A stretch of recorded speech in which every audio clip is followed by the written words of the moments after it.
المشاهير. كونوا معنا كل أسبوع يوم الجمعة بين الساعة 9 و10 مع برنامج مع المشاهير. إعداد وتقديم علاء الجوهري عبر كلام صوت الحلم وراديو المشاهير اللبناني. مع المشاهير.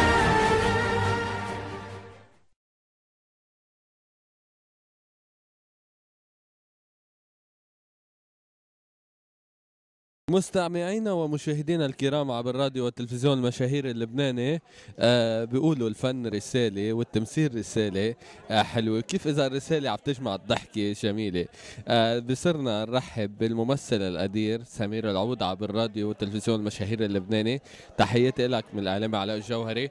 أنت فخر، عن جد فخر للبنان، لأنك لطالما زرعت الضحكة لمدة 25 سنة وأكثر 30 سنة من العمر، من نجاحات، من المسرحيات الجميلة اللي تخللها الإبداع يلي قدمته. وحاليا هيك قدمت شيء حلو اليوم بتوقيع الكتاب الصديق عماد البيطاري اللي رفقته عمر بمسرحياته وأعماله. خبرنا شوي عن عماد وخبرنا شوي عن هالفكرة الحلوة. يعني أول مرة بنشوف بمعرض كتاب وتوقيع بنشوف مسرحية وسكتشات حلوة. بفتكر هذه ثالث مرة وثالث كتاب بيعملوا، وثلاث كتب بنشارك فيها.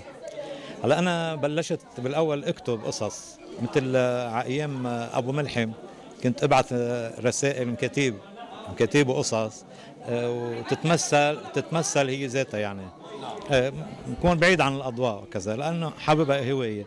بعدين تطورت بالمدرسه كل حفلات المدرسه والسكتشات والمسرحيات انا اكتبها واخذ بطولتها في عده مسرحيات. بعدين مذكر منهم عريس على الدرج، سلوم في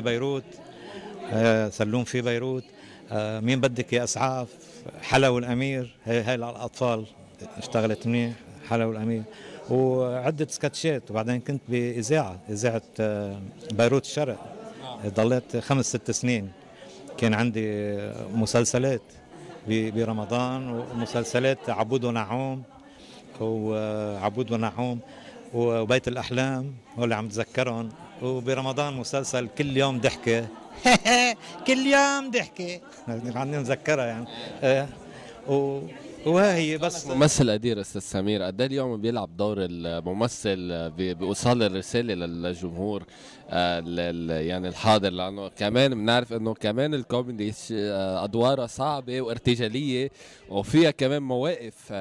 عم بتخبرنا شوي عنك. صح. لا يعني اهم شيء انه يفهم اللي عم يتسمع وكذا بطريقه انه مش انت عم تنصحه، عم تعمل له خطاب عمول هيك وما تعمل هيك، عم بتطلع بطريقه فكاهيه، عم بيضحك وعم بتفوت براسه بينبسط فيها وهو عم بيضحك. النص انت انا شيء رائع جدا واخراج انا كاتبه مساعدتنا بالتنقيح. هذا الشيء حلو انك تقدم لصديقك دربك العمر هيدا، او بنتمنى لك هيك ترجع، لانه اشتقنا لك واشتقنا لجديدك.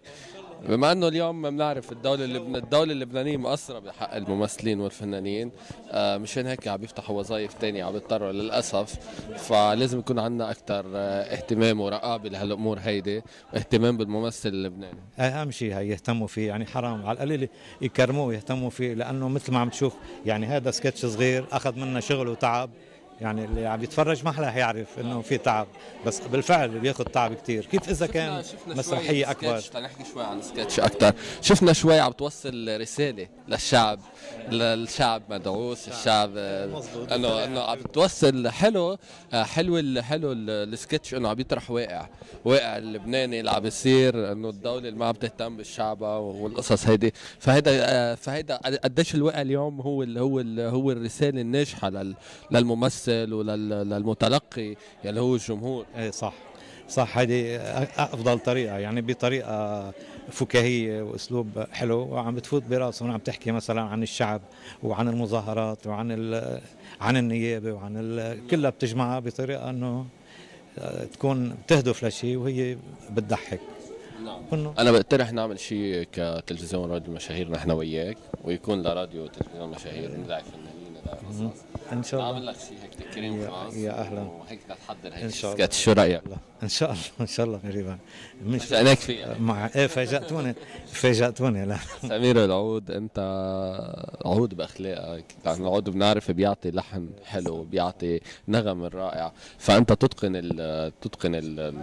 الكلمه الرائعه وتحسن انتقائها، ان كان بالتمثيلك، ان كان بادائك، كل اعمالك.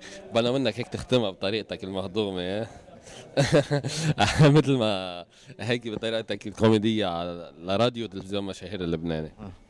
يعني اولا بتمنى لكم التوفيق والازدهار، لانه بنتشكركم، لانه انتم بالفعل كثير عم تساهموا انه تبينوا، لانه انا مثلا ما كنت مبين. ما اسمعها بشخصيتك.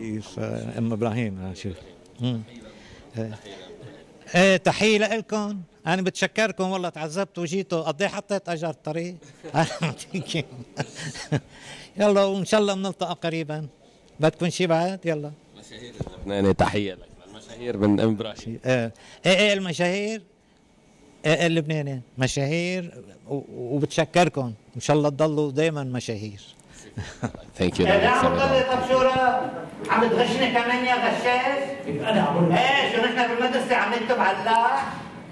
طيب ايه والله من على بكره الصبح الساعه 7 طالعه من البيت جاي لها، ايه ما كانت تمرق ولا سياره، طبعا خلطك تقطع رزق. واذ تمرق سياره قل لها هيك بوقت ايه قل له يا مرحبا في معي ألف بتوصلني على البيال.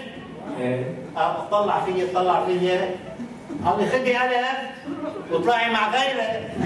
اخذت الالف؟ أخذته؟ طلعتي مع غيره؟ لا جيت مشي.